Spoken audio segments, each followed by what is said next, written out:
History is full of great military leaders in different eras. However, when talked about statistically the greatest military general of all time, there is only one man at the top, Napoleon Bonaparte, a man with an endless amount of ambition and resilience. Napoleon's importance in history is unquestionable, and its effects are still felt to this day.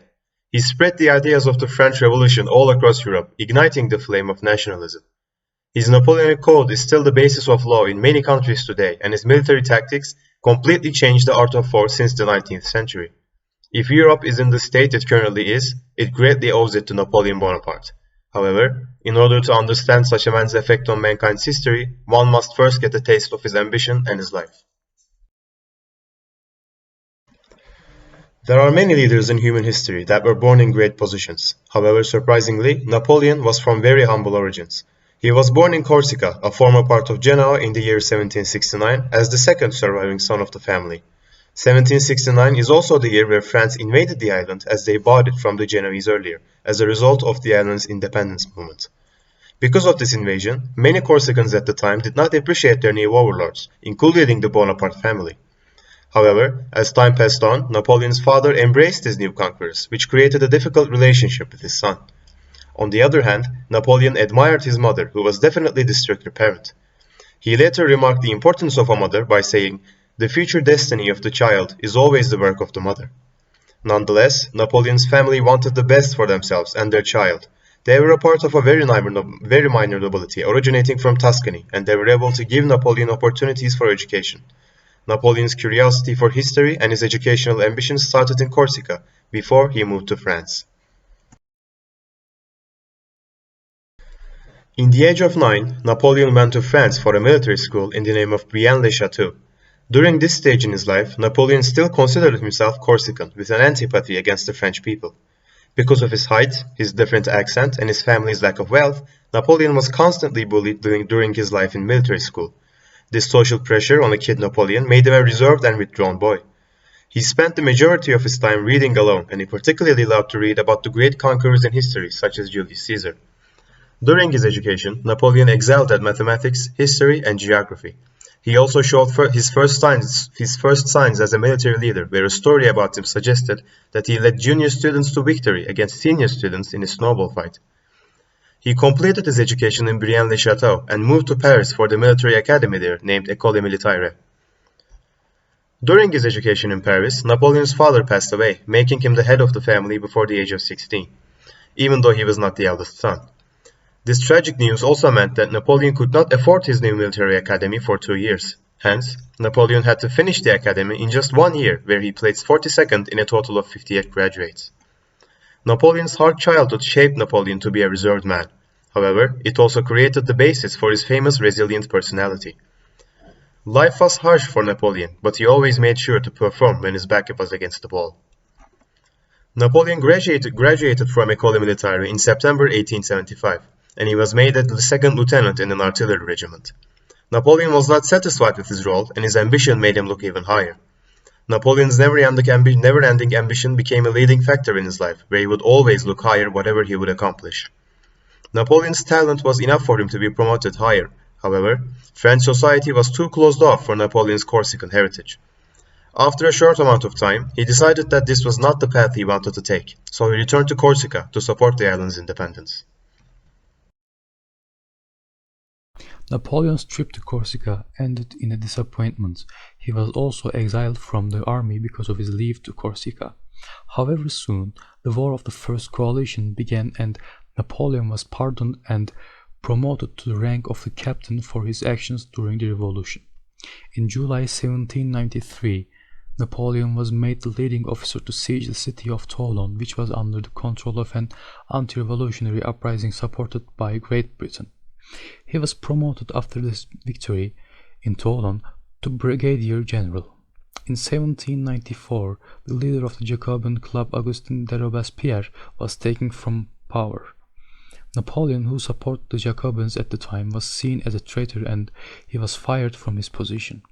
He spent his empty days in Paris, where his career was on the fall and he started to financially struggle. In October 1795, While Napoleon was still in Paris without much purpose, a royalist uprising aiming to bring the old monarchy back to France began. The commanding officer in Paris, who knew about Napoleon's success in Toulon, asked him to command the army to crush the rebellion.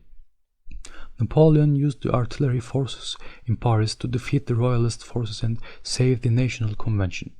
For his success, Napoleon was taken back into the army as the commander of the Army of the Interior. Napoleon became a respected military advisor, where he gained prestige and respect. He also believed that he could increase his social status by marriage, and he entered into a romantic relationship with a woman named Josephine, where the two married in 9th of March in 1796. With the War of the First Coalition ongoing, Napoleon's chance to prove himself also has arrived. Napoleon in the War of the First Coalition was phenomenal. After a series of victories, he defeated the Sardinians and knocked them out of the war. He rampaged through Italy. He fought while also plundering the land to help France's economy. While the other French armies were being held back, Napoleon showed a great leadership and rushed at Vienna, which was entirely exposed, and the Austrians sued for peace. Napoleon later remarked his success by saying, "I have fought over 60 battles and I have learned nothing which I didn't know at the beginning," a quote that would feed his ambition and his pride. Napoleon returned to France as a hero. He found himself extremely popular through the people, and the government was extremely unpopular. Therefore, the government wanted him out of France, so they sent him to Egypt to undermine British access to India. While Napoleon was in Egypt, his fleet got destroyed by the British and he lost a battle against the Anglo-Ottoman force.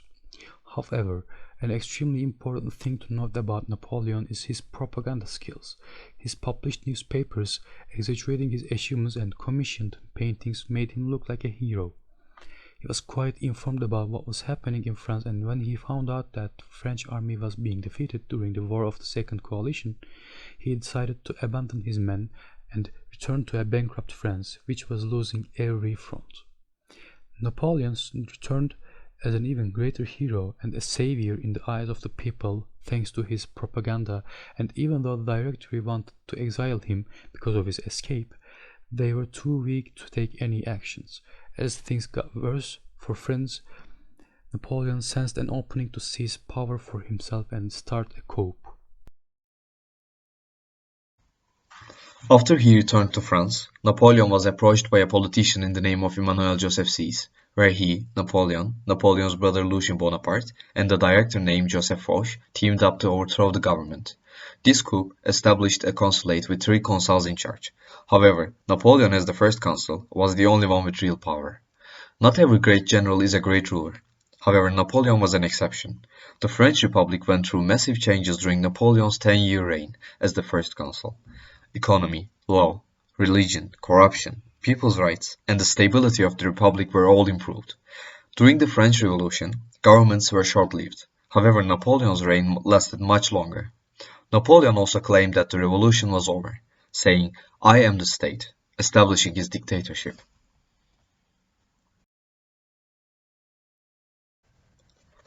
Napoleon was generally liked through the French people.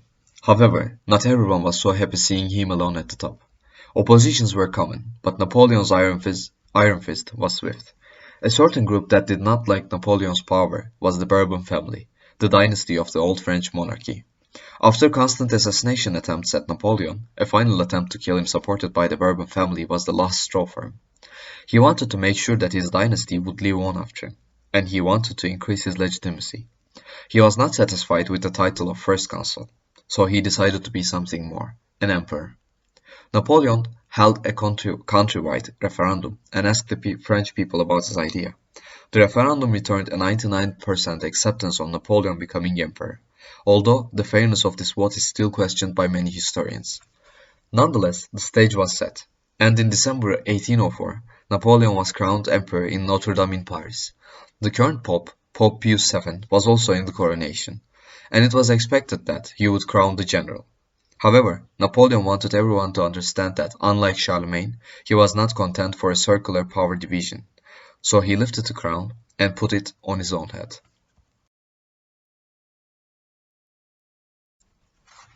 After his coronation, Napoleon went on to fight against the Third Coalition. It is believed that in the War of Third Coalition, Napoleon was at his best. His military tactics were even sharper than ever, and once again, he proved the world about his might. The French Republic continued to go through internal changes during Napoleon's reign, and Napoleon himself set up many sister republics in conquered territories, which were essentially French client states. Napoleon continued his glorious path until the Peninsular War in the Iberian Peninsula. His plan of invading Russia also failed only a few years later, and he lost the War of Sixth Coalition. After his unescapable defeat, Napoleon was sent to Elba, where he stayed a year before returning to France to try his luck one last time. However, he was defeated again in the Battle of Waterloo for good, and was sent to exile to St. Helena for the remainder of his life. Napoleon's legacy is certainly legendary. He always aspired to be remembered just like Julius Caesar or Alexander the Great, and there is no doubt that he left a giant mark on history just like them. The ideas of the French Revolution were spread across the entirety of Europe because of his battles, and these ideas created a basis for nationalism in places like Germany and Italy for unity. He was the last true general of his armies that also had political power, and his Napoleonic Code is still used as a basis of law in certain modern countries. Napoleon died at the age of 51, officially of stomach cancer. However, it is possible that he may have been poisoned. His remains stayed in St. Helena for 2 decades before it got transferred back to France. The proud general uttered his last words before his death in 1821 as, "Friends, the army, head of army, Josephine."